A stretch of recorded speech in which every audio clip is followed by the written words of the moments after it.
Can you hear me? Yeah. Okay. You keep talking. Okay. Yeah. So heavenly spiced. You said? Heavily.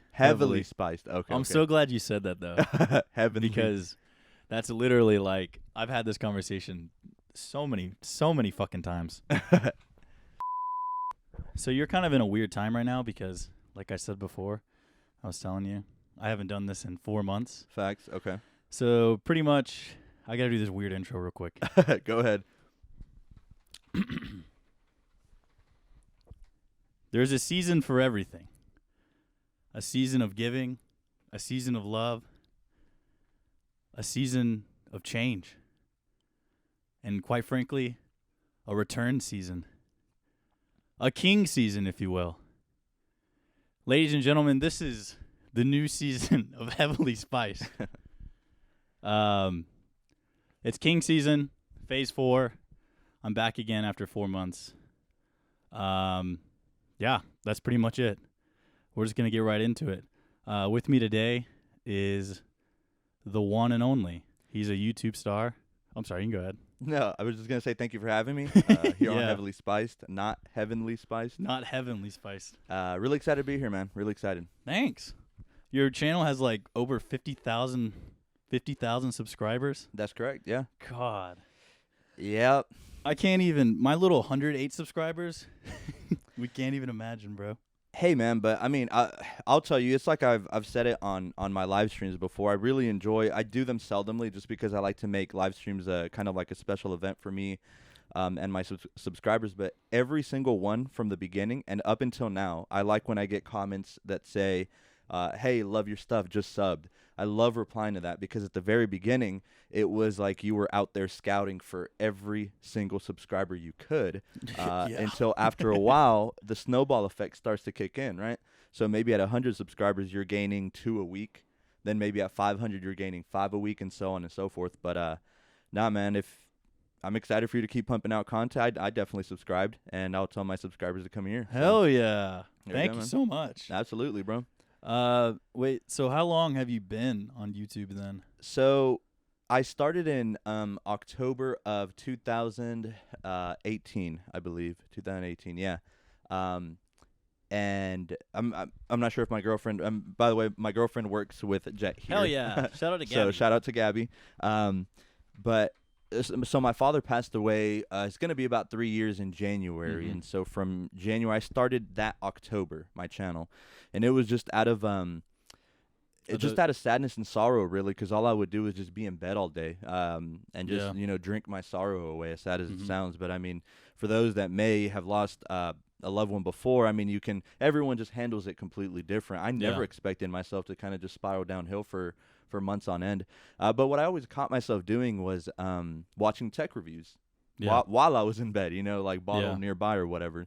And then one day I was just like, you know what, man, I'm just so tired of this. I'm tired of the headaches. I'm tired of feeling hungover, and I'm tired of just doing nothing. Let me try this out.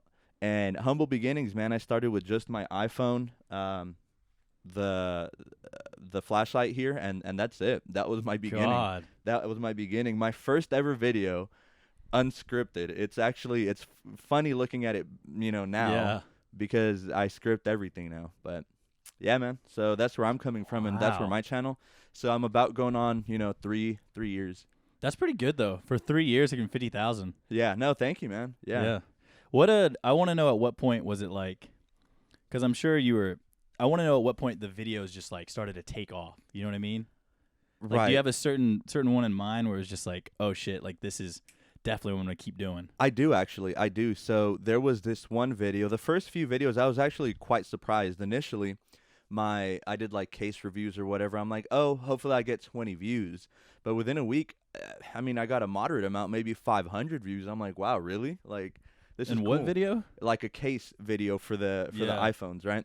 But the one that really started to take off was an initial iPad Air review that I did that got me 4,000 views overnight, and for me that was a record. That's like, if I was getting 500 views within a week, I mean, this is crazy. Yeah. And so it was after that point, and of course, I was monetized at that point, and felt great. I'm like, wow. So now I'm averaging a good, well, not a lot, but $5 or $6 a day, and I was like, I'll take that. Who wouldn't, Yeah. It's a tech review channel for those of you who haven't checked it out yet. Yeah. You mainly do just Apple though, right? Because I was looking through your videos and I watched a few, and so it's just mainly Apple though. It is mainly Apple, yeah. Occasionally I do branch out, like for example, Google, who's technically my employer, I guess if you want to call them that. Yeah. They did send me their newest 5. Oh man, I'm kind of embarrassed. I should know 5A. That's what it is. So the new Google Pixel 5A, and since on those kind of reviews, I actually like to test them for a little bit, have them for a little bit, and then give my thoughts. So yeah, I would say 1 out of every 15 videos kind of deviates to a different company. So are they sending you this stuff, or are you just buying them, trying them out, and then just... Apple does not. So most of the Apple stuff I do have to buy. God. Are you just reselling them then? Unless you just love them? Yeah. I mean, you should see my room. I mean, Gabby can attest. A lot of the times, instead of having to watch out for some dirty clothes here and there, it's kind of like, oh, watch out for that MacBook, or like, oh, yeah, just push that iPad to the side or something. How much stuff do you think you have then? Oh man. Like dollar-wise or quantity? Quantity. You can do both if you want. You're comfortable saying. Yeah. No, right now I have like 6 iPads, 3 MacBooks, an iMac, a Mac Pro, a Mac Mini, and a ton of Apple Watches. It's just a lot of stuff. Yeah. God. Yeah, my apartment definitely is decked out. Why do you keep them? Why don't you just sell them? So, good question. I probably should sell them, right? Is it just because I have stuff where I'm like, I just don't want to do this. Well, you know what I mean? Right. No, right. Exactly. Well, I kind of hold on to them for the what if, because then if there's a massive see, what I like to do is I like to have one, and I know that it's kind of like a privileged position that I'm like, I can go out and get 3 MacBooks totally and stuff, fine, right?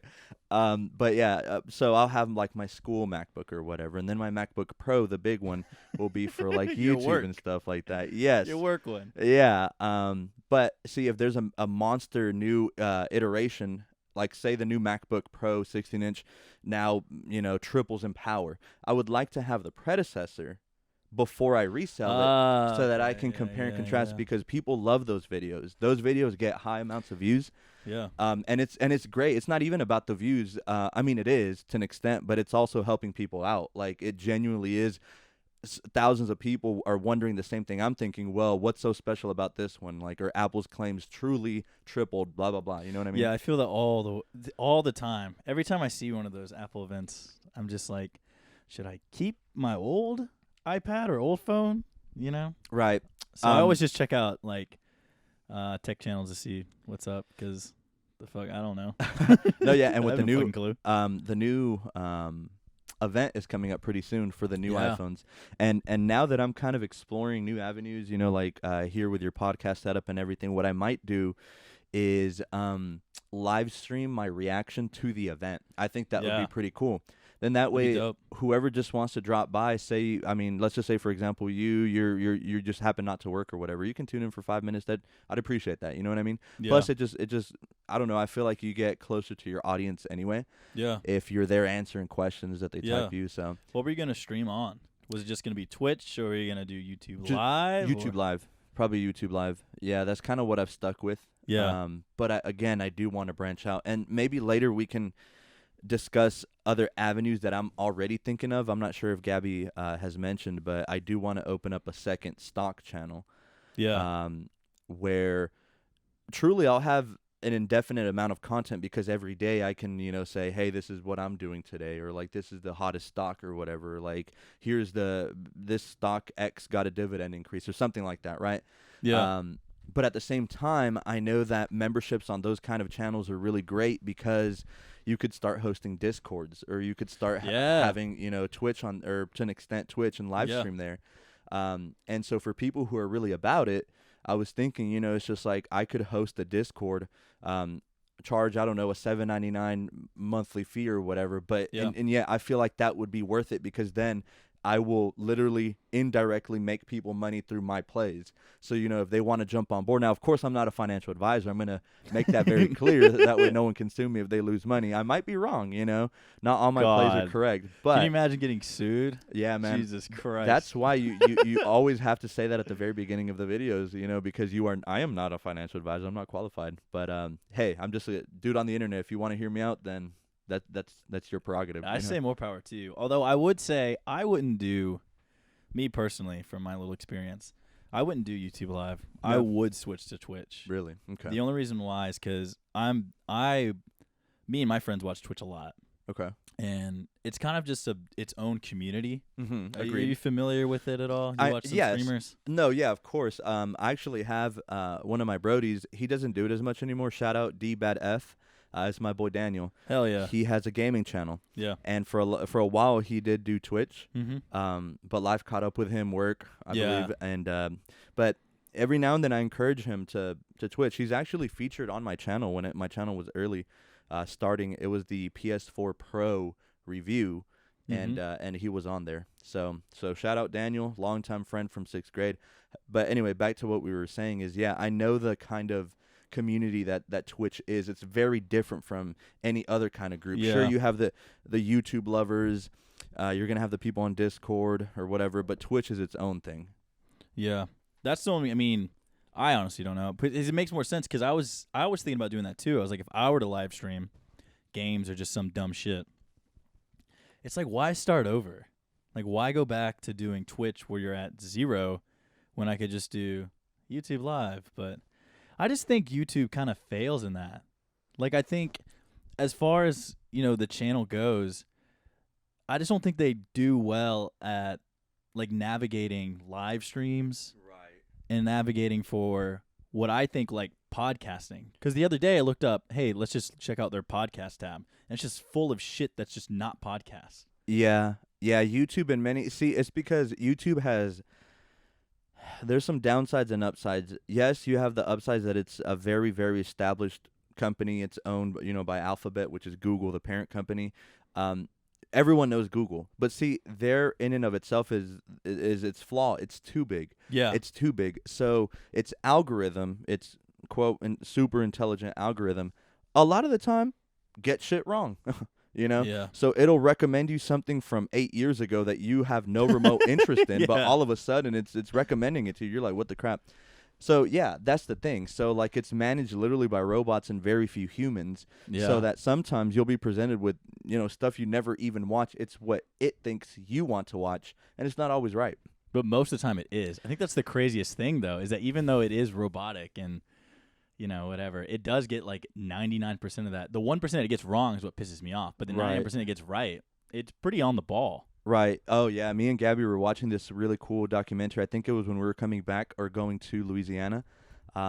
It's on Netflix. It has to do with social media and the misinformation that social media has now, spit out into the world.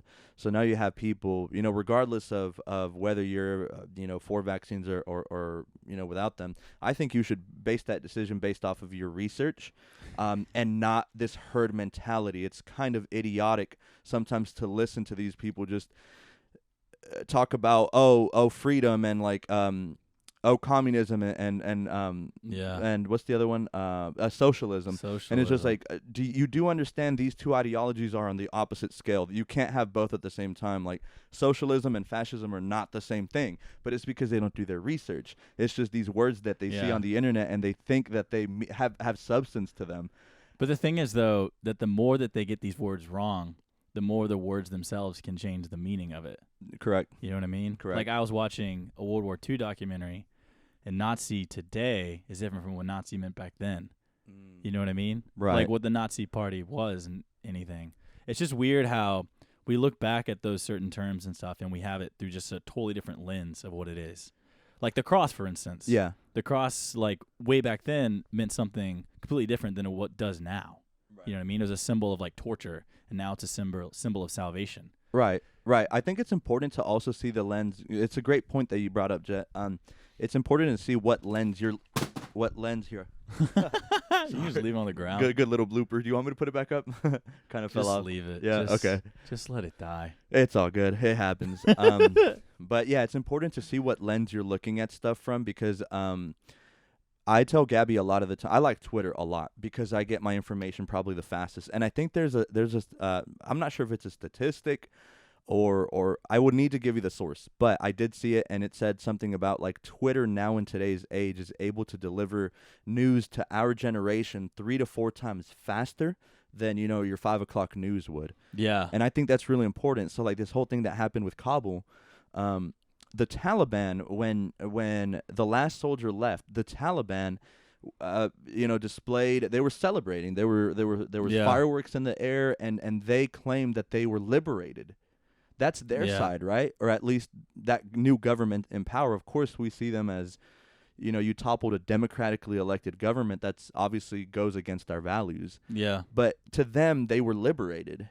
So it's just, point is, it's important to see what lens you're looking at it from, because if you see it from the lens of the Taliban, well, they just wanted to rule themselves without any other outside intervention. And then if you see our side, well, obviously, you know, we're American. So great point, though. Great point. Yeah. And I think with social media, it's the same way. It's the same way. At this point, it's tailored. You know, if you lean right, then it'll, you know, spew out content that's right-leaning to you. If you lean left, I feel like it spews out, you know, more liberal content to you. It's crazy just to think about. Also, for those of you just listening and not watching, this sign I had just fell on the floor. It did. That's what that noise was. Well, what did it say? Cajun style, right? Cajun style, brother. Cajun style. Nice. I don't know what that means. But yeah, like you were saying, it's crazy too how the news, like the 5 o'clock news, like my parents would come home and just want to see what happened in the world today at 5 o'clock. Right. It just seems so archaic. Like, right. I already know. Right. Like, I got this on my phone. It fucking told me. There was a funny meme that kind of made fun of that exact fact. I love memes, by the way. Me and Gabby are meme lords. It was like how at this point the media as well has some element of monetization to it, obviously, right? So during its broadcasting, you'll have ads in between, which is great for them. It's just, I think it's so ironic where it's just like, imagine this headline, like, dangerous killer on the loose, armed, be careful, at 9. You know, catch us at 9. Yeah. It's like, why are y'all waiting until 9? Like, if a killer's on the loose, I need Just to hear about me. it now. And Twitter would be, for example, the complete opposite. You would already know. You know, you would already know just based off of people tweeting. And I think that's the power of Twitter, that it's not through the scope of the media. It's people, common people like you and me. Yeah. It's our opinion out there. Yeah. So well, that's the scary thing too, is that like, okay, this Twitch streamer I follow or this artist that I follow, tons of followers. So whatever they tweet, I will most likely see because of it. Right. But it could be right or wrong. Correct. There's no barrier in between whatever the fuck they say. See, that's where it's that gray area, man. Like, for example, with this COVID misinformation, like, I get it. It's people's rights to freedom of speech. It's our First Amendment. It's what our country's founded on. But at the same time, I mean, like, I agree and disagree by silencing certain political figures or whatever. Trump. He's a great example. He's a great example. I mean, I get his side's argument. It's just like, wow, you're literally just muting us out. You know what I mean? Yeah, like, exactly. Because, I mean, there's that belief that social media has a very conservative, a very liberal bias to it. Right? Yeah. It has a very left-leaning bias to it. And so, yeah, I mean, if the CEOs of these companies, let's just say, for example, happen to be, I don't know, anti-Tropicalia, you know? Yeah. And they're like, well, any Tropicalia ad, any mention of Tropicalias on Twitter is banned. I would be like, huh? Like, why, though? Like, what if I love Tropicalias? What if I want to talk about Tropicalias and put people on? It's a benign example, but when you put it in the broader sense, it starts to make a lot more sense, right? Yeah. So, like, a lot of this free speech is being kind of silenced, and it's a little scary. Yeah, I don't know if I necessarily, like, you know, I don't know if I necessarily agree with just saying, let's just silence. You know what? Let's just silence him. Let's just ban him. Like, we literally were like, let's just send him on, like, an island alone and just leave him there. Right. And it's like, as much as you disagree with someone, they should still be able to vocalize themselves as our First Amendment provides us with. You know what I mean? I don't know. Crazy times, man. Coronavirus definitely changed humanity, and I can't decide yet if it was for the better or for the worse. I'm thinking for the worse at the moment. I would say 80% the worst, 20% for the better. Oh, nice. I mean, yeah, sure, there's some positives to coronavirus. Me personally, I benefited from it just because, like, with work-wise and whatnot.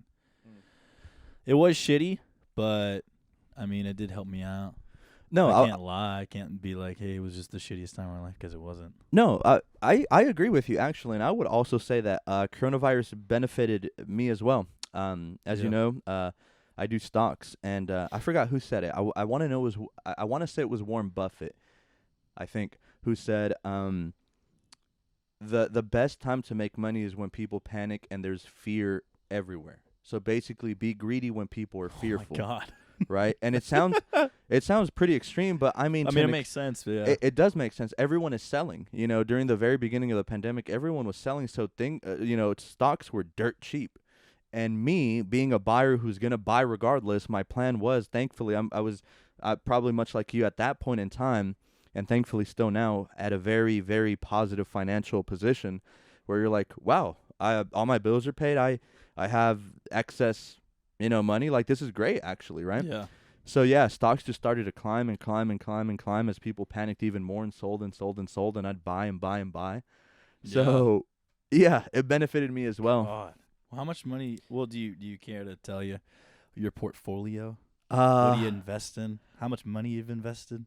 So broad questions, but I'll answer them. Well, money's always like, you don't want to talk about it, sort of thing. No, yeah, no, and this is why I want to start my stock channel, because I one day want to write a book, basically outlining. See, I know before the camera started rolling, you had said a comment that I definitely did resonate with as well. You had quickly said, I forgot what we were describing, but you had said something like, "Oh, I didn't grow up, rich with too many resources," and I was the same way. Yeah. So I do want to write a book one day, because my father did pass away. He left us nothing. It's not like sure we have our house. My mom has her house, still has a mortgage on it and stuff. Yeah. So, but we weren't left any $1 million fortune. And so I feel now navigating the world kind of at 22, or actually 21 at the time. I felt like I really had to instantly mature. And figure out ways to make money, because now I had no one to fall back on, and my mom is handicapped. Yeah. So she cannot work, and it's just like, well, damn, JM. If you're not gonna do it, no one's gonna do it for you. So I started finding different ways. But to answer your question on the stock market, there's multiple ways of making money. A lot of people going in, you think, oh, you buy low, right? You buy low, you sell high. And that profit that you made, hopefully, you take home with you, and you use that money however you want. I'm sorry, maybe you had a question? No, I was just going to say, well, I've always been on, people who know me, I don't play stocks.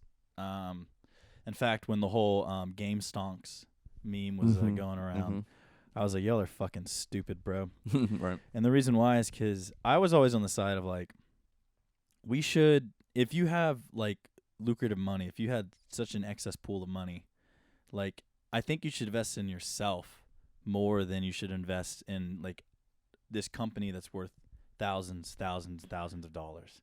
That was my mentality. Okay, yeah. Now explain to me how I was wrong. No, not wrong. I think a lot like me, yes, if you want to invest in yourself, it will take money, sadly. I mean, this is a capitalistic nation, so that's why healthy food is a lot more expensive than like your dollar cheeseburger. But anyway, that's a tangent.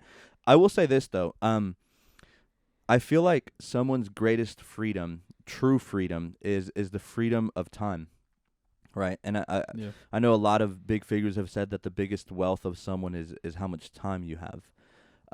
I recently had to make the decision to leave my soul-sucking 9 to 5. Yeah, I was gonna ask you about that. And it was a big decision, because you have the old heads that see where I worked at a bank. I cannot say their name just for liability purposes or whatever. But I worked at a bank, and the demographic of employees was definitely skewed older, more traditional thinking. You can kind of boomers. Yes, boomers. more Republican voters, stuff like that. Yeah, I get you. So when I made this decision initially, I was like, oh man, like what are people gonna think, And then maybe like 20 minutes later, which is good, I feel like this is a great quality of me. I said, dude, when have you cared about what people think about you and your happiness? Like, this job sucks. I'm not being compensated what I should. And see, the reason that this job was so much BS, Jet, was, I was set to work remote, right? And because of the pandemic, if I needed like a quick response or something, I had to make a call or an email. If that person was unavailable, or if they flat out had something more important to do, then I'm kind of on the hook. And now I'm waiting for 5, 6, maybe a whole business day wasted wanting to figure something out, and I never did. Yeah. That sounds very frustrating. And I just started thinking to myself, I started, it was a commission-based job, and so I'm very good with numbers. And so I started to look, and I'm like, okay, a $250,000 home that I just helped sell at a 3% interest over those 30 years, assuming that person made their payments on time continuously for those 30 years straight, that $250,000 mortgage ultimately will end up, the borrower is actually going to end up paying about $400 and something thousand. It's about twice as much. Right. And so I'm like, wow, this much profit I made the bank, and I'm getting crumbs. Yeah. I'm like, bump that, man. Like, I need to start doing something that's going to be beneficial for me, instead of me feeding into the system and making a bank filthy rich and they're giving me crumbs. Why not do something that's going to fulfill me, make me happy? Yeah. I don't strive to be rich. That's not the end goal, but I just want to be happy and have the time and liberty to be able to visit my mom, because she lives an hour away. I want to be able to travel. I want to be able to spend time with my girlfriend. Eventually, I would like kids, and I would love to spend time with them. How cool would it be to make money and make sure your family's financially secured, and yet you have all the time in the world to be with them? Yeah. So that was my goal, and I pulled the trigger, and I've been happier, much happier since I did that. I think that's pretty a lot of people's goal. But I think the thing is they realize it too late. I think a lot of the times it'd be 10 years down the line, or maybe 5, when you're in your 30s, and they just realize, what the fuck am I doing? You know what I mean? Like, they don't have that moment. And it probably took something like your dad passing for you to just like kind of wake up to that sort of idea, to be like, what even is all this? Right. No, yeah, you're absolutely right. Because now I used to always, growing up, I used to give, my dad would be like my voice of reason. So whenever I would make a big decision, purchase a car, hey, Dad, what you think? You know what I mean? Yeah. Sure, I still do that with my brothers, but it's just not the same. You know, it's just not the same. Like my father, no one can replace him. So now I have to internalize that with myself and say, second, analyze myself. I'm thinking about making a big decision. Then I kind of tap into myself spiritually. I'm not sure how spiritual you are, Jet. I feel like my spirituality is up there. It's grown. Yeah, it's grown. So I kind of just tap into myself and think, hey, so what do you want to do that's going to make you happy? Like, screw all your thoughts, screw all these fears. Like, what's going to make you happy? And I think a lot of people, they don't necessarily do that. No. I think people ignore it. I think people don't want to ask themselves those questions. I think they'd rather live in a world where something like that doesn't exist. And most people, you just sort of realize that, holy shit, everyone's just going to be gone at some point. And instead of you can't constantly live with that, so you just have to learn to, like, almost block it out. Agreed. It's just a sad thing, and I think that's what kind of ties into people just living the lives that they have, because it's just like, I mean, what else am I going to do? Yeah, and I think it's getting tougher and tougher for the younger generations, because I don't think I've asked. How old are you, Jet? I turn 28 in October. In October, cool. I will be 26. Not this Monday, like tomorrow, but the next. So whoa, yeah. And for me, birthdays are always very symbolic. Like, screw New Year's and everything. I don't know why. This is just a me thing. Every birthday, I just kind of it's a deep reflective moment for me. It's just like, all right, what have you accomplished from 24 to 25, or like, what have you done from 25 to 26? What can you say you're proud of, and what can you do better? So birthdays for me are kind of big. But I forgot where I was going with this tangent, but I will say this. With my birthday coming up and everything, it is important just to realize where you are in life, because a lot of the times I feel like our younger generation, they have it tough, man. They're very desensitized to social media, to TikTok, and they will do ridiculous and idiotic things, get themselves thrown in jail, all for the clout, all because they saw something cool on TikTok that might get them, I don't know, 1,000 followers. Like, is it worth it? The crate challenge. You know what they're saying though is that it's not necessarily the younger generations doing that. It's more I it's saw more some, millennials. 40-year-olds, some 30-year-olds doing this shit. I'm like, you guys are fucking stupid. Why the fuck would you do that? No, exactly. Oh man, have you seen any? Funny of those? though. Yeah, it's I hilarious. It's hilarious. All the memes about it too. I didn't think it was gonna. Didn't blow they up like ban that. it from it too? I think so. I think so. Straight up banned it. Yeah, because people were getting seriously Where hurt. do you know man. where it originated from? No, I don't. Oh man. No, I don't. So stupid. Oh man, yeah. But yeah, being fulfilled, and I feel like our younger generation is at a severe disadvantage, man. I feel like they don't have the resources, especially with our dollar just plunging because of these printers. Just, you ever heard of quantitative easing? No, I've not. It's QE, and it's a term in the stock market. Which I mean, have you noticed that, especially when the pandemic initially started? Yeah, everything, it was like almost a vertical, straight line, straight down. For the S&P 500, which is a benchmark that tracks 500 of the biggest companies in the U.S. Everything, for the most part, has stayed pretty stagnant. You know what I mean? Like, our economy has recovered to an extent, but it's nothing that we should be proud of. And the whole world economy is the same way. Why is the stock market just like a straight blast off, a rocket ship just straight up?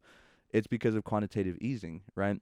It's because the government keeps pumping out millions, if not billions of dollars that should not exist in the economy, but they do because they want to avoid a huge collapse of our economy and take us back to, I don't know, like when the Great Depression was here. So basically they keep pumping out money. Correct. That's non-existent. It's fake money. We do not have money. Yeah. In America, we have debt. Yeah. Right?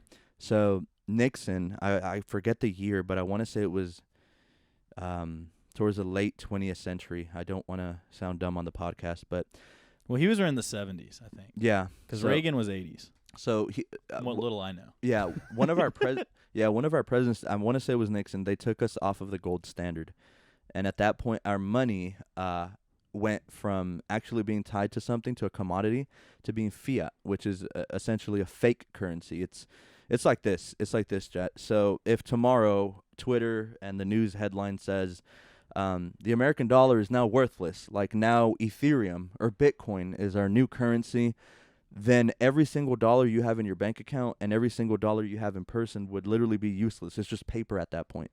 Yeah. That's the whole premise of fiat currency. It's that it's not real. Oh, I get what you're saying, yeah. It's so that the government can control the economy in a sense. Yeah. Because the money we used to have had gold in it. Correct. So it was actually worth something, which all our money is based off of gold, correct? Right. It used to be, and silver. So actually, it was really cool. Gabby took me into this antique store, and I collect coins. Oh, really? Yes, I have a very broad. I have coins from like pre-Civil War era. Cool. And they're very fascinating. But a lot of these coins before 1965, I will say this with great certainty. I do know this for a fact. Our coins before 1965, it was the dimes, quarters, half dollars, and the full dollars, which were massive, that were made of 90% silver and 10% bronze. So, like, if you clank these pre-1965 coins on a table, they have a very distinct sound. That's how you know it's silver. That's when our currency was actually backed by something. So, theoretically, if you had a dollar coin, let's say you had 10 of them, you could theoretically melt them, find the melting point, and just extract the silver and then go out and sell that to the market, and it's equivalent. You know what I mean? It's equivalent to the dollar amount you just burnt. So in theory, $10 should buy you $10 of silver. It's obviously not that way anymore. Yeah. And so this is where this inflation, our dollar is just plummeting. Something should probably be done, but I don't But what? I don't think. I feel like we're far too Yeah. God. It's tough, man. That's scary to think about. Very. Oh, you're fine, yeah. Go right ahead. I'll tell you, though, I found a Susan B. Anthony quarter, $50. I think it's over there, actually. It's it would be $1. If it's Susan $1? Anthony, it I would think be it's somewhere over there. I don't know. I was rummaging through my stuff the other day. So a cool interesting thing about you try to find Just it. keep talking. Yeah. So interesting thing about dollars here in America is that for some reason, Americans, we don't like using dollar coins. A lot of these other Commonwealth nations like Australia, New Zealand, they use dollar coins all the time. Oh, yep, there it is. So that is a Susan Anthony coin. Maybe we can edit over a picture of a Susan Anthony coin. Yep, this is a $1. The reverse is really cool. This is during the moon landing, and you can tell that this was during the Soviet U.S. Era where it was a space race. To the moon. Yep, to the moon. And Dogecoin actually right now, hopefully to the moon. Commonly, people say to the moon. Do you have your money in like Dogecoin? Bitcoin? I do. I have cryptocurrencies, and very proud to say I have 110,000 Doge. So they are just sitting, right? Just sitting. If they ever if Dogecoin hits $1, I have my plans. Plus, I'm waiting for a year mark. I bought most of my Doge last January when it was about 3 cents, man. Oh, 3 cents. That's when I really loaded up. And so one time I was, it was actually quite funny. It was a great little accident. It was my cousin. Shout out to my cousin Christian Alvarado. It was his birthday, and so we went to this restaurant in Atlanta called The Vortex. Very, very good. Oh yeah, very, very good burgers. Five. The vibe, yeah. We went to the one in Midtown though. Oh, okay. Yeah, but I know which Still one you're good, talking yeah. about. Still good. And man, they were loading on the shots, man. I mean, it was a celebration. So then I got an alert on my phone. Crypto basically runs 24/7. They don't run during market hours. I got an alert saying Doge was down like 5%, or no, like 10%, something big. And I was, pretty inebriated to say the least. And I YOLO'd, I believe, $800. So like, let's do the math. Back then, I mean, 800 on a shit coin like Doge was pretty risky. It was just kind of like a But if we divide that, so that got me 26,000 Doge. Jeez. So as you can see now, to buy 26,000 Doge, I mean, at what, 32 cents? Now it's starting to get there. You know what I mean? Like, sure, you might get 1,000 or 2,000. But yeah, man, I want to wait for a year. That way I can get taxed at long-term capital gains tax. That way it's 15% or whatever it is instead of my ordinary income. So just advantages all around, I have no idea what those words mean, but they sound smart, and you got a plan, so that sounds good to me there, buddy. There you go. No, yeah, it was funny. I had breakfast with Gabby's parents this morning, and I was explaining to them a strategy that I use in the stock market called selling covered calls. It's basically when you own 100 shares of a company. Let's just say Tesla. I run them on Tesla. You own 100 shares, and then have you ever heard of an options contract? Mm-mm. So an options contract is a great way to leverage and make a ton of money, but at the same time, you could lose a lot of money with a smaller amount of capital, right? So instead of needing 100 shares for Tesla might cost you at right now at today's prices maybe $72,000, right? A lot of people don't have that. So you can instead buy an options contract for, I don't know, $500, and that 500 could quickly multiply to, I don't know, 5,000, maybe 10 bands. At the same time, you could lose all of it very quickly and very easily, actually. Jeez. So whenever you buy those contracts, there's a counterparty. There's another person on the other end betting against you. I'm that other person. So I'm selling these calls to people, right? So I write up my contract, and the cool thing is you can determine the strike, which the strike is the dollar amount you think the strike is going to be at, or the underlying company, and you also define your expiration date. Mm-hmm. So for example, Jet, I could tell you, hey Jet, I don't think Tesla is going to reach $750 by October 15th. What you think? Want to bet against me? And let's just say you are a betting man, and you think, Juan, I think you're full of shit. Elon, my boy Elon's got it. My boy Elon is going to take us to the promised land. I think Tesla's going to moon. I'll take you up on that. So then there's a price to that options contract called the premium. Mm-hmm. And it's based off of time, implied volatility, and a ton of other factors. But those are the big ones. I sell that to you, and I charge you. Well, but you pay a premium up front for the right to make your money. Right, so you pay me, and I collect my premium up front, and I'm free to do whatever I want with that money. So I can withdraw it and buy my cat some cat food. I can give $10 to my goddaughter. I can go out and get some lunch with it. It's as simple as that. And so, but if it does reach it, then yes. So I'm glad you're asking that. So it's let's say October 15th rolls around, and Tesla is below $750. That contract is considered worthless. that buyer is out all his money, it's worthless. That contract ceases to exist, and the trade is done. I got to keep his money or her money, and the trade is over, and I can do it again, for the next month.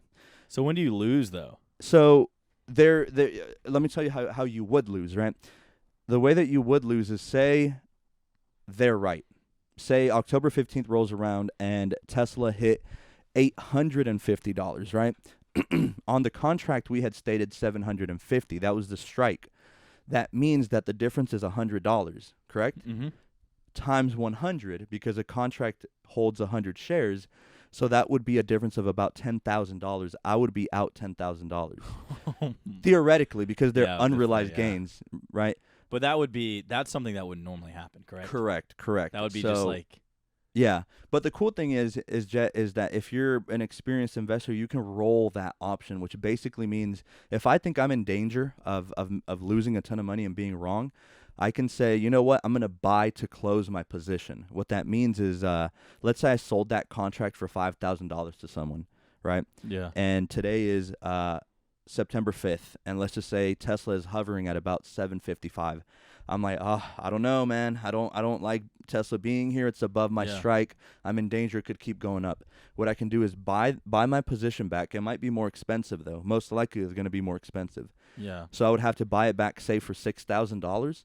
That releases my obligation, right? But then I can go ahead and sell another contract farther out in the future and maybe collect $8,000 in premium. So I would get a net credit. You do $8,000 minus $6,000. I just made $2,000. Only thing I did is just made my contract a lot farther out. Yeah, unless you keep losing. Unless you keep losing, and you could lose indefinitely. Which you should probably just stop playing the stock market. Correct. The goal with this strategy is to get to expiration and have your contracts expire worthless. Then you win. Then that's a dub. And then next market day, you just do it again and collect more premium. Isn't this just boil down to like gambling then?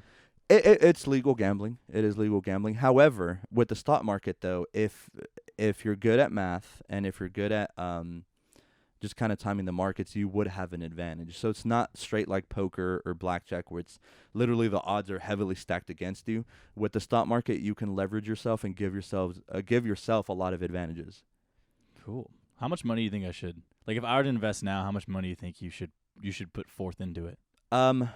There's not a dollar amount. I would say it's probably 30% of your current savings would be my go-to. Okay. 30% of your current savings. Then that way, see, I don't know exactly. If I made like $50,000 a year. Okay. If you made $50,000 and that's your take home, and let's assume at the end of all your expenses you might have, I don't know, 30,000 left over. Yeah. I would probably put 10,000 invest and keep the other 20. Yeah. Dude, this is insane. Is that how much? Okay, never mind. I don't want to ask you how much money you have invested, but what's the biggest you've lost? Oh, so one of my biggest, these are, So have you ever heard of the company Hertz? I think so. Hertz, they were what do they do? The car rental company. It sounds familiar. Yeah, their logo was like yellow and black. I actually used them on a solo trip, which we can talk about this after this conversation. I had a solo trip to Australia, New Zealand, and Fiji. It was a whole little trifecta out there. Cool. I was on my own, and I used Hertz a lot. It's just a car rental company. You get to have a nice, decent car while you're traveling. Yeah. It was nice, but they went down under because of the pandemic. And I remember I was visiting one of my family friends in Chicago, in Illinois. I was a Wednesday. I remember that fateful day. Oh, no. I woke up to headlines. I was like, Hertz follows chapter, I want to say it was chapter 11. And it was a big YOLO. You want to say how much? I think it was like $3,000. And did you cry? No, I didn't. But I was very pissy that whole day. I was in my feels. I did want to cry in the club, but I didn't. I just kind of took my L, and Thursday was better. Thursday was a better day. Jeez. What's the biggest win you've got then? I would say my biggest dub is continuously selling covered calls. I never thought. Man, it's crazy because I had a ton of companies that I would have 100+ shares on, and they're just sitting there. missing out on this great potential that is covered calls. So I feel like having that knowledge now has been my biggest dub, because now my portfolio is going to multiply itself. And I mean, in a way, the gains that I'm making, I'm just buying myself more assets. And that's actually a point that I was going to mention earlier, is that a lot of people nowadays, with all the clout that is social media and whatnot, a lot of people, they're really about buying the freshest, the freshest sneakers, or maybe like get in debt on a really nice muscle car that for a fact you would most likely not be able to afford. But hey, I want to stun on people, right? Or a king size bed. A king size bed, yeah, yeah. No, that's nice, but yeah, man, a lot of people, maybe it's time to reevaluate and stop buying so many liabilities. Start buying yourself assets. And when my dad passed away, I had to learn that myself, because I was buying myself way too many liabilities, way too many video games, way too many, just stupid stuff that I shouldn't be buying. Yeah. Well, that's what I had to learn too, is like when I was broke, I had $100 in my name, right? $1 of that, $10 of that was so much money. You know what I mean? I was like, oh, I can go to Chick-fil-A and eat here, but then that's like a $10 meal. I got to buy like the small stuff. I can't go out to eat this much. I'll go out to eat the next 2 days, and then that's it. Yeah. Sort of thing. But then you get $1,000, and then all of a sudden that $10 was worth that $1 was. Right. But then you get $10,000. Yep. And then it's just like $10 is like pennies. Right. It's just like, I don't fucking care. Right. You know what I mean? But that's a dangerous thing to get in. Man, that's the thing. I was about to say that. I read this book, and it was very good. It's a very famous book called Rich Dad Poor Dad. You ever heard of it? No. Very, very good. That book spoke to me, man. It was like I was reading it, and I'm like, yes, like, dude, you're great. Like, oh, man, you're speaking to me. And in that book, it says a lot of people who have money management, not saying any of us here do, but, the general person typically is not financially literate, and it's sad. So a lot of these people, they will come into a bunch of money, and sadly, you would think money would fix their problems, but sadly it doesn't. Yeah. Because most people live above their means anyway. So they might make, take home $2,500. They might have $1,500 in rent and phone bill and credit card payments and insurance, and then that just leaves you $1,000 basically for 2 weeks. Yeah. And in today's economy, man, $100 in Walmart back in the day when I was fresh in college here, which was, oh man, when was that? 2015. Yeah. 6 years ago. Yeah. Oh wait, I'm sorry. No. 2015. Yes, but at UNG. Not here at UGA. Yeah, $100. I'd go into Walmart, and dude, that cart would be a bunch of groceries. You know what I mean? Now $100, you go to Target, it seems like you might get 10 items, maybe. Yeah. It's like, wow. These just a short period of time. Right? Yeah. And well, see, that's the problem with QE that I mentioned earlier. Quantitative easing is our dollar's just buying us less and less. That's why I tell people all the time, man, do not leave your money in a savings account. Banks are robbing you blind. Like literally. Right now, our inflation rate is set to climb to maybe 3.5%. A good economy wants to actually keep inflation anywhere from 1% to 3% is healthy. That's considered healthy. We might start breaching that 3% upper limit. And so tell me, if you have $10K in a bank account, in a savings account that pays you 0.1%, which today is generous. The bank that I used to work out, our standard savings account paid you 0.01%. 0.01% on your money. Pitiful. They're laughing at you. They're slapping you in the face. Now, when you take into consideration inflation, let's just say, is at 3%. Yeah. Take 3% minus what the bank is paying you in interest, say that 0.01, you're net negative 2.99%. So the following year, you lost about 3% of your money just by having it sit there. So, okay. Oh, my God.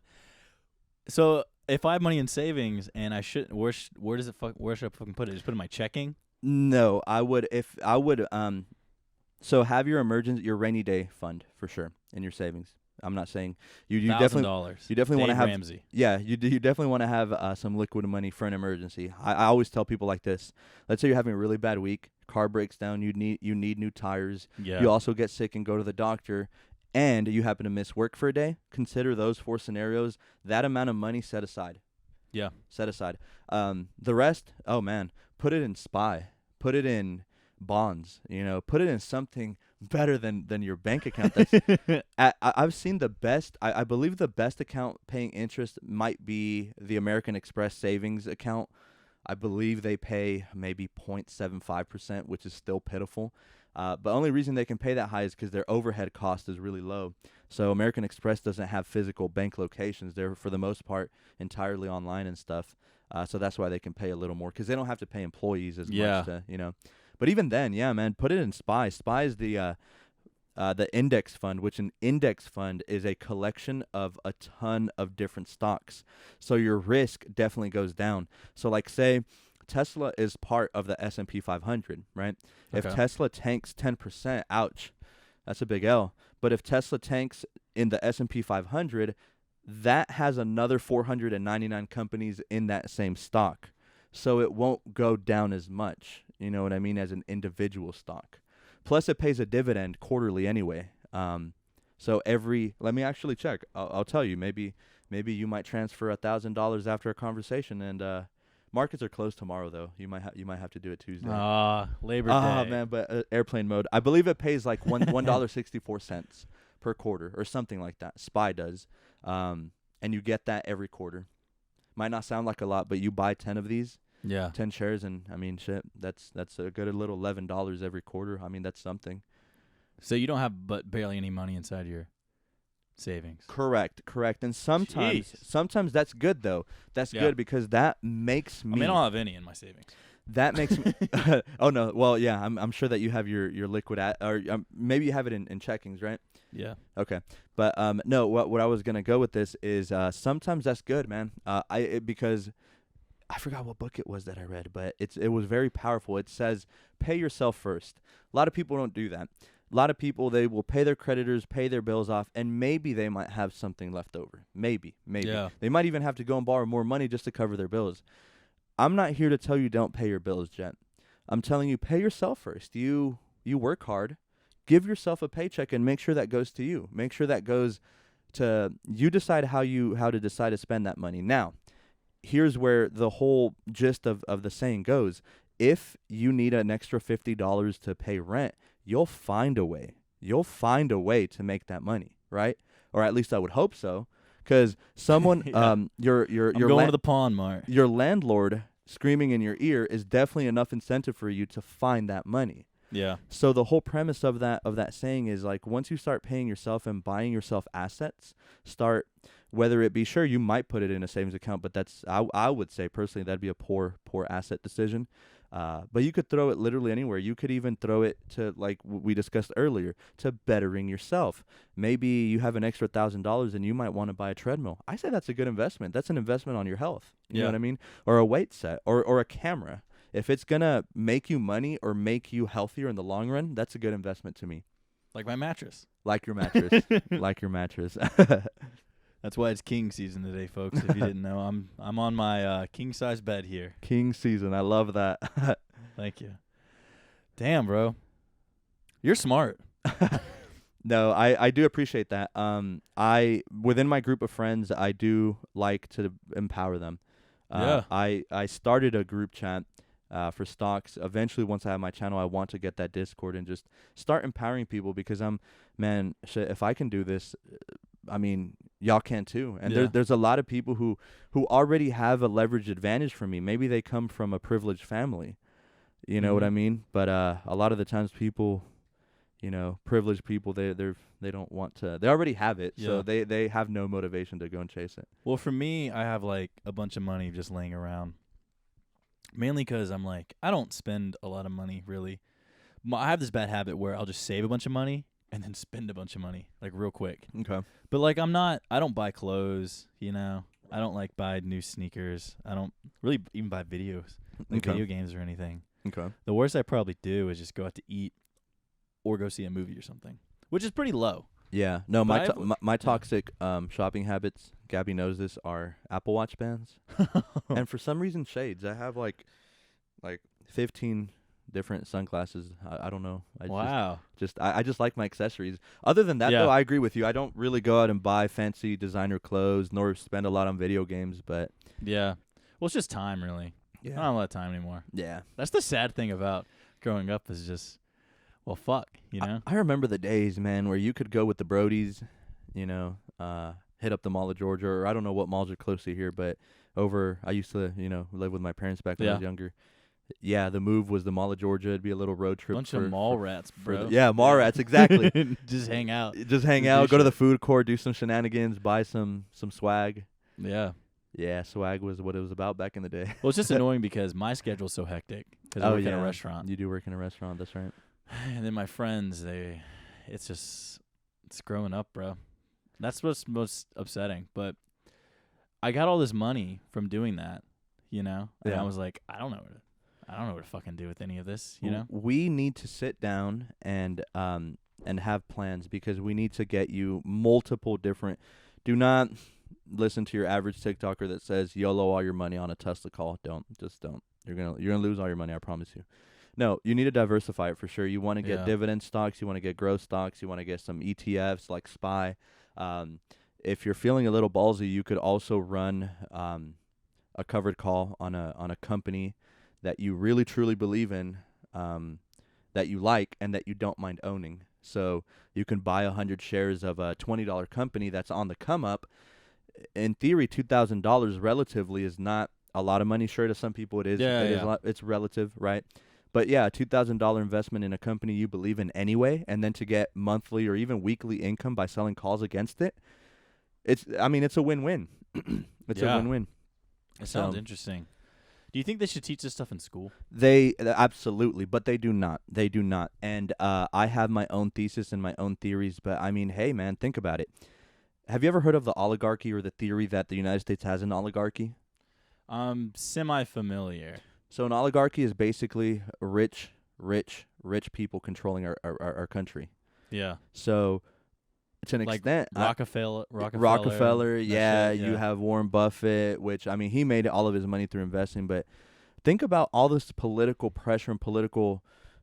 You have millions upon millions upon millions of dollars, and your buddy that you knew from Yale University or whatever, from Harvard, they just became a congressman in the United States, I don't know, House of Representatives or something. You might nudge him and say, hey, buddy, you want to come spend some time on my boat and, talk about my interests? And then all of a sudden, it influences. You know it happens. You know it happens. No fucking way. You know it happens. Because even at a low level, it fucking happens. Absolutely. Like, I see it now. I probably shouldn't say it, but there's shit that I see all the time where I'm like, it's just, Yeah, that's why people say an oligarchy. The true definition is just a select group of people running like a country. But those are one of those words that I hear, and I'm just like, I know its meaning, but I don't know the correct definition for right. It. Oh, man, this is why I happens hate to me all the fucking time. This is why I hate when people who claim to now again, I'm not for socialism. I just know what socialism is. Yeah. So when people go and blast socialism and have the exact opposite, they say the exact opposite of what socialism is. I'm like, dude. Do you want to define socialism? Yeah, socialism is basically just it's similar to communism. They're both different though. Yeah. But can I give my elementary understanding of it? Yes, go ahead. So from what my stupid understanding of it is, I think Karl Marx, correct? Karl Marx, it's the Communist foundation, yeah. Mm-hmm. Manifesto, whatever. Mm-hmm. Said capitalism will evolve to communism, which will evolve to socialism. Yes. Is that correct? That's one of the manifestos, right? Yeah. So socialism basically is a theory, an economic theory where the means of production are owned by the people, right? And everything is evenly distributed by the people. So it's like, let's say we had a tight-knit community of 50 residents, and those 50 representatives, let's just say hypothetically, represented the whole United States. Like, that's it. Only us 50 live in the United States. the whole theory and premise of that is very, very, very little government intervention, and we as the 50 people assign Jet, you be the lumberjack. Like, this is your job. This is what you're this is what you're contributing to society, right? It'll be like, Gabby, you're the teacher. Like, you're gonna teach the youth, and that's your job, and that's it for life. That's great and all, I guess, on paper, because at the end of the day, everyone is fed, everyone has health care, everyone is provided for equally. But in practice, it's never that way. It's never that way, because then governments go in and seize these methods of production. They go and seize, completely take advantage of their residents. Like, look at Venezuela, a failed state. Classic example of socialism gone wrong. Classic example. Their government was at a time in Latin America the richest country on this side, on the Western Hemisphere, of the Latin American nations. They still have all this oil underneath them. Why are they broke? Why is their country starving? Because their dictator completely screwed everyone, took their means of production, made himself and his family and his his friends rich, and screw the rest of the people. Communism is different, where the means of production are owned by the government, and every single thing the government says you do. So still similar, but with communism, the government owns the factories. The government owns, the government tells you what your profession is. The government might tell you how many children you can have, like in China. Yeah, I was about to say China and Russia, right? Russia, I believe, maybe. No, maybe. I think there was a USSR was communist, right? And then USSR was, yes. But now they're kind of still. Yes, a lot of people don't know. It's the USSR stands for the Union of Soviet Socialist Republics. So they were considered socialist, but I mean, under Joseph Stalin, they were more or less communist. Yeah, that's what I was learning about in the World War II stuff. I love my history, dude. I hated it in high school. I fucking hated it. I love it. But now that I'm learning more about it, I'm like, have a bigger understanding, because, well, like I was saying earlier, the term Nazi was just thrown around so much. I was like, what do they actually believe? It's pretty intriguing. It is. Do you know the story of how the Nazi rose to power? From what I understood from these 2 documentaries I watched, was that World War I happened, right? And the people in charge of Germany decided to basically surrender.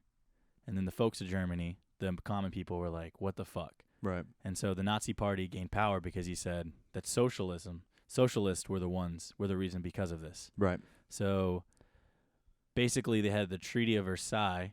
Correct. Came in and then was like, the reparations were horrible in Germany. Basically, they were blamed for just about everything. Yeah. And not only that, they were forced to pay the reparations. Yeah. They kind of got major fucked over, because even like America was going through the Depression like the rest of the world, but Germany had that, plus you can't build any military, you owe us all this money, you can't do this, you can't do that, you can't do this. They basically fucked Germany over. Right. And this is where it was a turning point in civilization, because now if you look at certain wars in history, for example, the Mexican-American War, which I'll brush up on here in a second, but that's where the world started to realize, it's just like, okay, you cannot bend the losers over backwards, slap them in the ass, and just go and just go, But because what happened is they did that to Germany. They bent them over, did what they wanted with them as they pleased. What that did was made the sentiment within that country extremely, extremely angsty against the West, right? So nowadays, in wars, the losers still sometimes get some kind of redemption, because if you go in and completely screw them over, they're going to revolt, right? And that's exactly what happened with Germany. So, like, for example, with the Mexican-American War, the United States basically provoked a war with Mexico.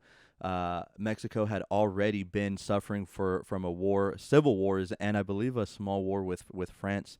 So it was kind of like an easy checkmate. Yeah. But even when Mexico lost, the United States could have really taken a whole chunk of northern Mexico, but it was just kind of like, let's not do that, because then this might bite us in the ass later on. You know what I mean? Like, let's give them a little bit. That way it's just kind of like, we cool? Kind of thing. You know what I mean? Like, hey, y'all lost, but we cool, right? Yeah, we're not going to do anything if you guys don't do anything. Yeah. It's probably an unspoken agreement between. Yeah. It's just weird how you think as you go up into power, the human sort of like emotion side of it, you know what I mean? plays a bigger part than I think it would. Because I'm not like an emotional kind of guy. Mm-hmm.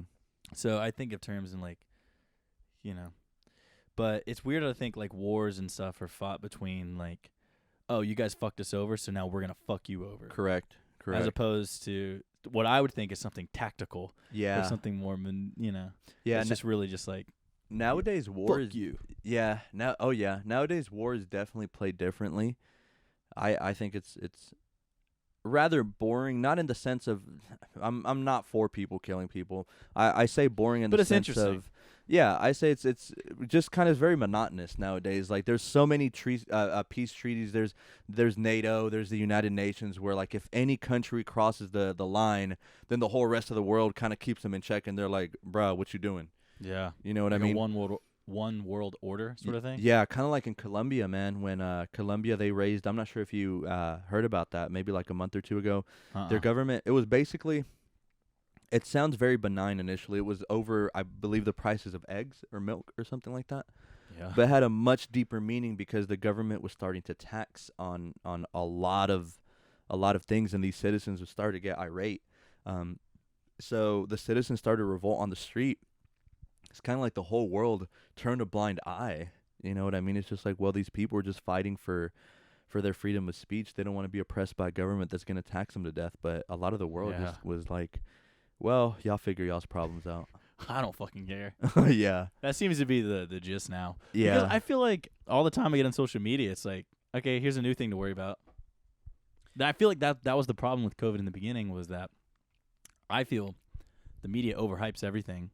So when something serious happens, it's like, you just, Man, one of the saddest, and it always hits a nerve with me. It actually does make me genuinely sad. I was not alive during this time, but I've read a lot about it. It's very intriguing. The Rwandan Genocide. You ever heard of it? Mm-mm.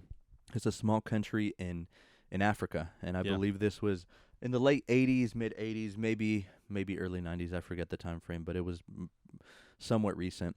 In that country, primarily there were two tribes, the Tutsis and the Hutsus, I want to say. Mm-hmm. And if you know anything about Africa, there was a lot of pre-colonial and even post-colonial beef, right? So I want to say that they were a Belgian colony. I want to say. Yeah. So let's just assume they were Belgian. The Belgian government preferred or gave preferential treatment to the Hutsus and gave them positions of political power and stuff like that. Well, the other tribe wasn't really vibing with that. They were seen as the inferior race, when really you couldn't really tell them apart. It's kind of like, it's the main premise of don't fucking judge someone by the color of their skin. Like, makes sense to us, right? But to them, it was kind of like a categorization, like you're either this or you're either that. And so basically, long story short, what ended up happening is that there was a revolt with one of the tribes, and so they literally toppled the current government. They had a president, and they had these very, very grim and very, oh man, I don't even know what words can describe this, just very disastrous, horrible radio talk shows where they were, naming names of politicians from the opposing tribe, and they would literally on radio basically tell them to go commit mass genocide. Oh my God. Yeah. So read into it. This actually happened, and so all of a sudden, all these Tutsis went out and we're gonna go massacre their neighbors, just for being of the opposite tribe. So there would be police checkpoints in that country, and everyone had their ID. And on your ID at that point in history, like it said on there if you were Tutsi or Hutsu. Golly. So if you were stuck in a line of traffic with police or guards at the end, and if they saw that you're dead, they would shoot you on the spot. What's sad is the world literally did nothing. The world knew that there was a genocide going on. People were pleading for their lives.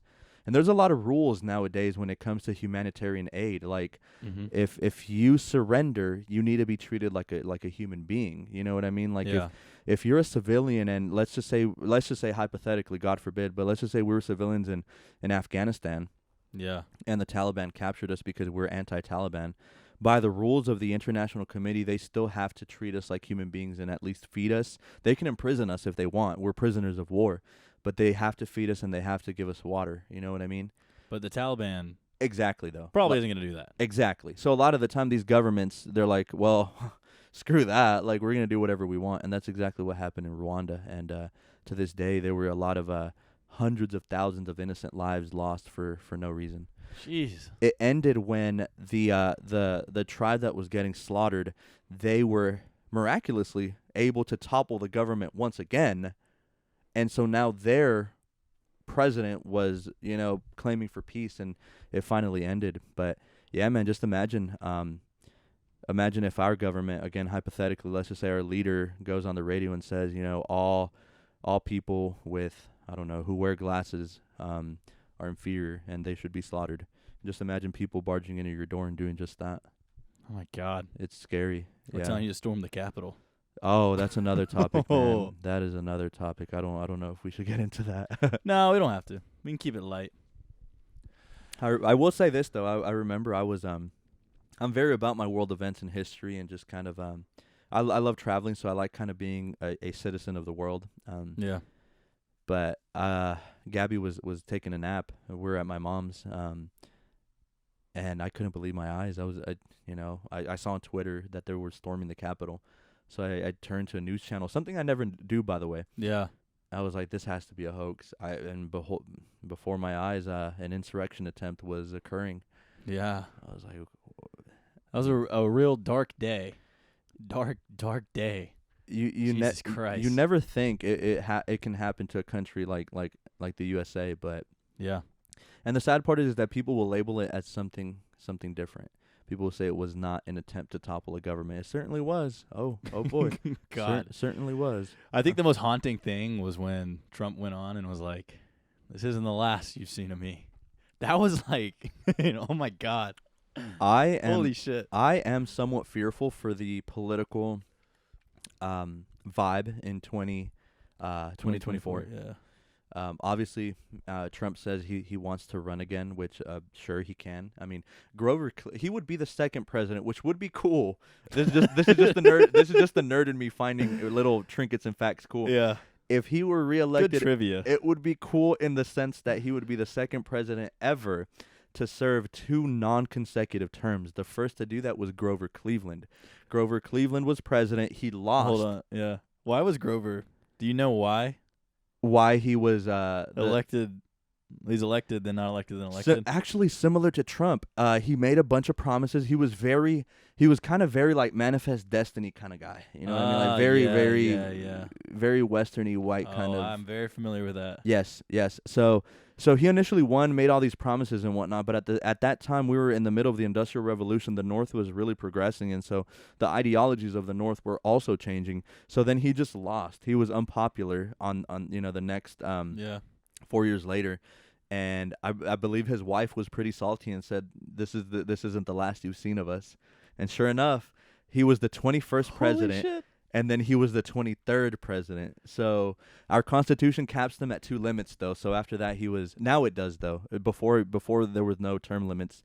But yeah, after his second term, it was officially his end. So with Trump, we could see another 4 years. But the Constitution says that should be it. But knowing him, he might institute. God, man. Well, he tweeted out sometime, was like, why should it be limited? Yeah. That's what he said. God forbid he does. That's very tyrannical. That's exactly how a tyrant and a dictator starts. In Africa, they do this all the time, bro. In Africa, their presidents gain power, and then they go and buy all these politicians off and say, hey, you better vote for unlimited terms, like no term limits, or else. And so it becomes law, and then these presidents literally become dictators for life. Didn't Caesar do that? I believe so. I think he added, his term was going to end, so he added 2 more months to the calendar. Yeah. That's why there's 12 months instead of 10. Yeah, something like that. Because December is Deca, which is 10, and Octa is 8. Oh, yeah. Shit like that. October, yeah, you're right. That's why they're 2 off. It's so weird to think of. Very interesting, man. Now, these have been some great, deep conversations. I feel like we hit everything. Exactly. To wrap it all up, I think history just will constantly repeat itself. And if there's anything we can learn from, I was into religion for a while. I like biblical stuff. I don't believe in it, though. I just think it's interesting. Right. It's weird how, as the generations keep going, we like constantly like have to reset Mhm. because we don't have the ability to live forever. Right. And the thing that we have to keep constantly teaching ourselves are the same virtues and values that have been taught to us since the beginning of the age. Yeah. You know, 10 Yeah. Commandments, Right. stuff like that. And it's just weird how we're just always stuck in this cycle of being like, well, you know, I be nice agree. to each other, but we never do, and we Yeah. never learn. No, we don't. So man. it's almost like this cycle that humanity is stuck in of just what I think is constant hell. Any thoughts on Man. that? Many. I tell Gabby all the time now. Gabby is a very, very pure-hearted person. She definitely Very much so. She brings out the best in me because I try my very hardest to be as best a person as I can. But do people ever just are so not informed, refuse to be informed, and they just piss you off?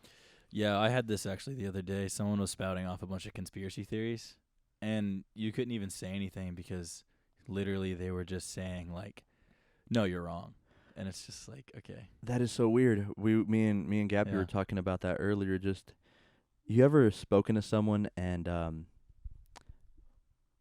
and they just don't listen to anything you have to say. You try to speak, and like you said, they talk over you and tell you why you're wrong and why they're right.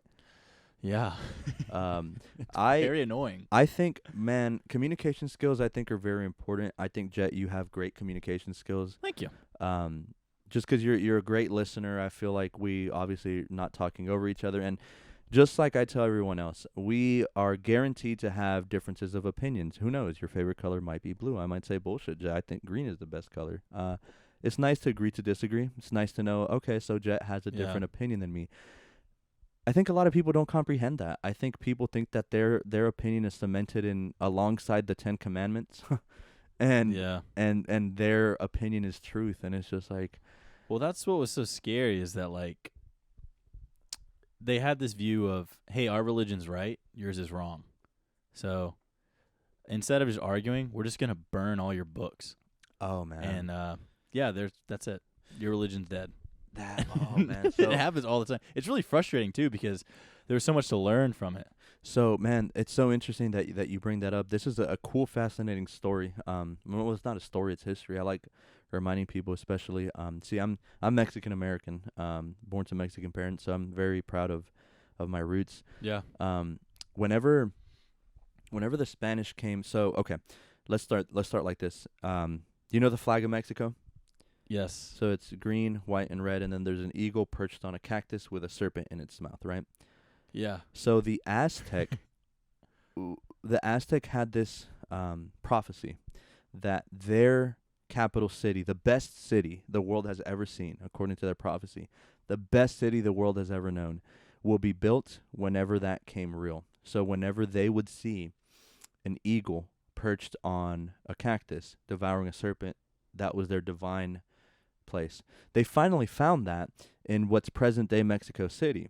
The problem with Mexico City is that it's literally up in the mountains, Yeah. and it's built on a lake. So you can already imagine mountains, and within a lake, there's an island within that lake, and that's where they started to expand. Jet, the thing with the Aztec is that these people were ahead of their time. Yeah. Way ahead of their time. We look at, we have these artifacts of their calendars, and we're like, how were you guys Yeah. so mathematically gifted? How did you guys know? So they were basically able to engineer their city to perfection. They had dams. The whole city was surrounded by like moats because by geology standards, that's a horrible place to put your city. But that's what their prophecy said. You think they're going to go against their prophecy? Of course not. However, they were intelligent enough to know how to engineer the geology to their advantage. So they were a prospering community.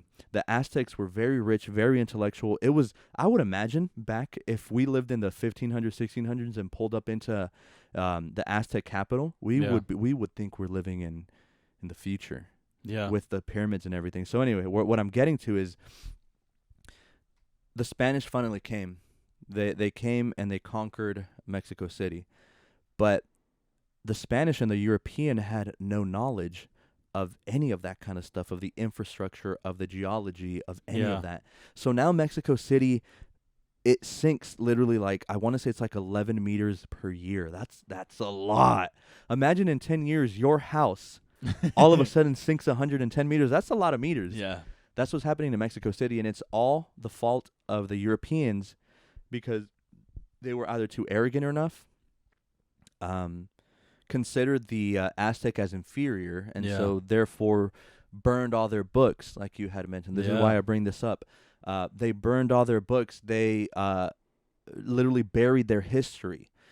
You know, like I just think, imagine if the Aztec were never conquered, and imagine Mexico being this thriving, huge metropolis. I mean, Mexico City is a huge metropolis, don't get me wrong, but I feel like the Aztec had so much going for themselves, had so much to do for humanity with medicine, with our planets and stuff. They knew so much, and yet they were massacred. And now, because they were seen as brown and inferior, their history just didn't matter. And the history we learned in Mexico, well, I didn't learn. I had to read through books. Yeah, I didn't learn shit in school. But it's in Mexico you learn the Spanish version of what happened. That's so interesting. So you hear that the Aztec were barbarians, and they were barbaric, and they sacrificed people. But who knows? We will never really know because we don't know their side.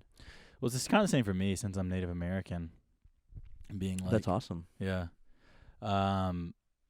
It brings me back. There's this song that I like a lot. I'm into music, you know. It's by this guy named Connor Oberst. I don't know if you're familiar, but he's a song called Sold Out. And it kind of talks about how, speaking of like the manifest destiny and stuff, the conquering of America, how their ideals or the ideology was based in like Christianity, which was we have to spread the word of God to everyone. Right. You know what I mean? Mm-hmm. And so, are you familiar with the Bible a lot? Not as much, no, but I do own a Bible, but I've never read it in its entirety. Not gonna lie, so I haven't either.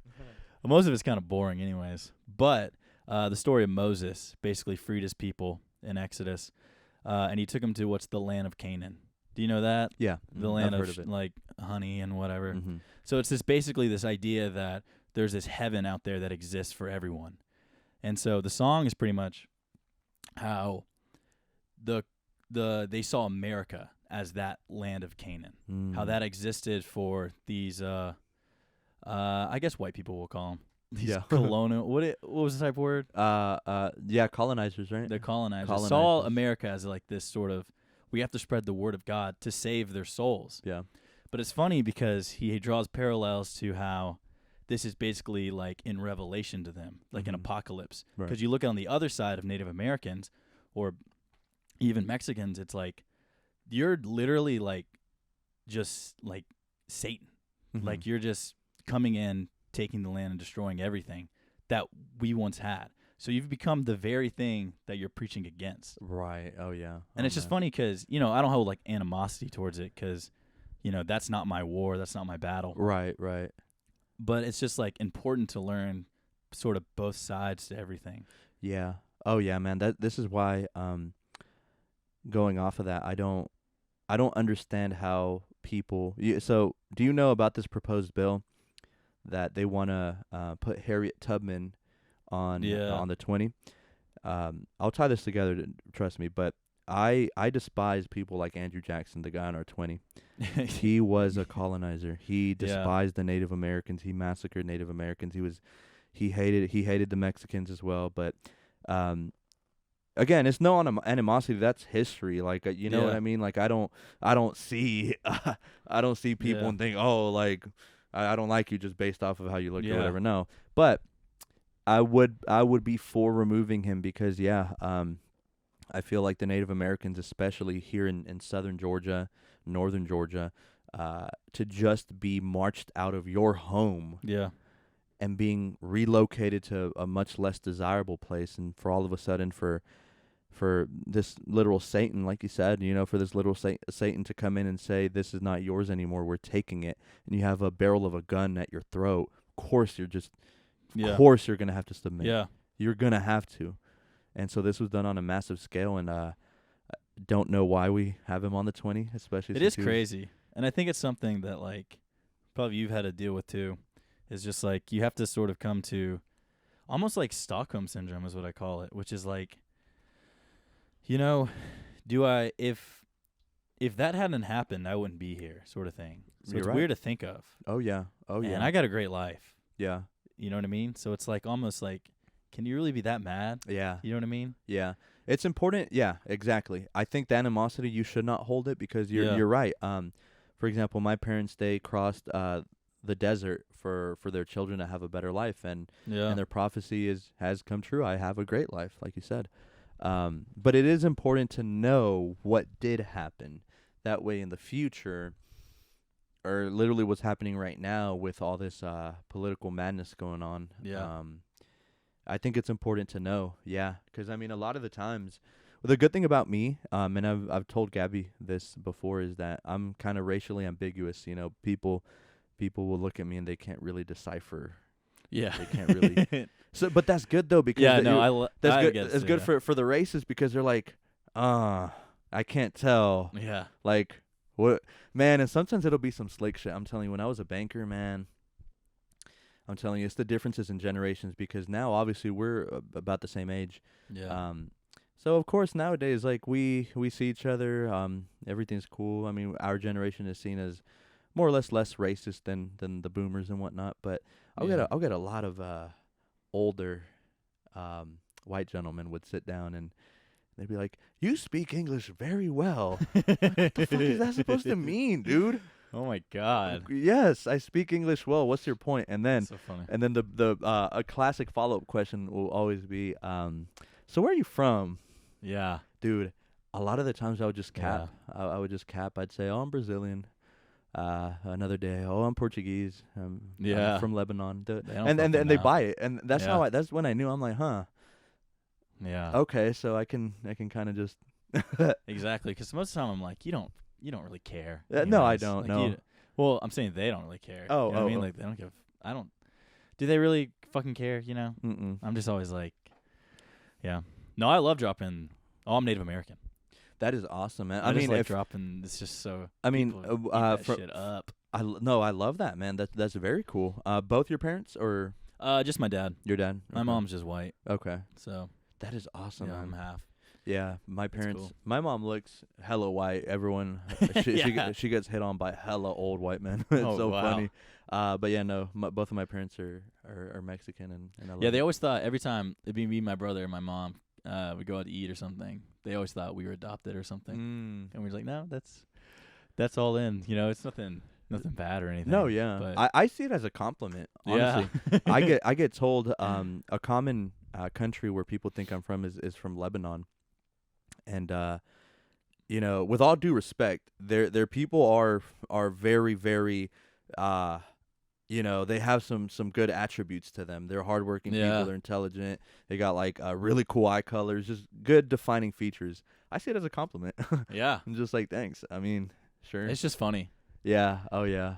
Funny how people navigate through it. I like knowing because see, so here's a thing in Hispanic culture that I like to correct my parents, well, my mom, because in the Hispanic culture there is some degree of stereotyping, but like I said, I correct my mom when it happens. So for a lot of Spanish speakers, especially coming from Mexico, they will see an Oriental person or an Asian person and instantly assume, oh, Chino, which means a Chinese person.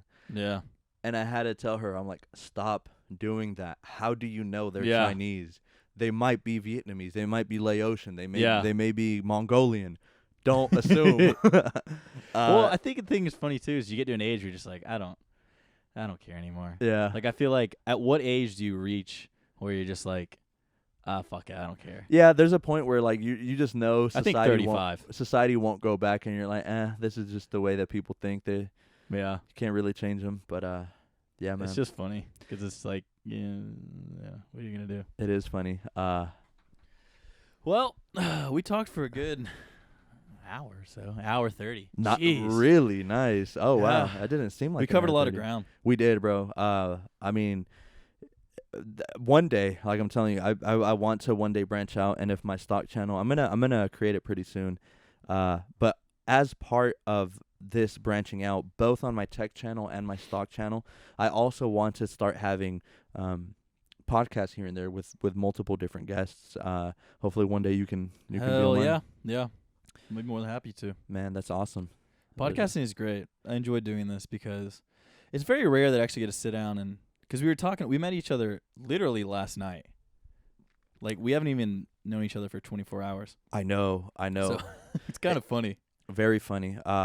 Just to sit down and have a conversation because I don't get to do that anymore. It's kind of sad. It's just like aside from small talk. Aside from fucking hate small talk. Oh man, no, yeah. So there's another person that I'm not sure if they want their name put on here, but you'll know who I'm talking about. But yesterday when I met her, this is one of also Gabby's close coworkers. Yeah.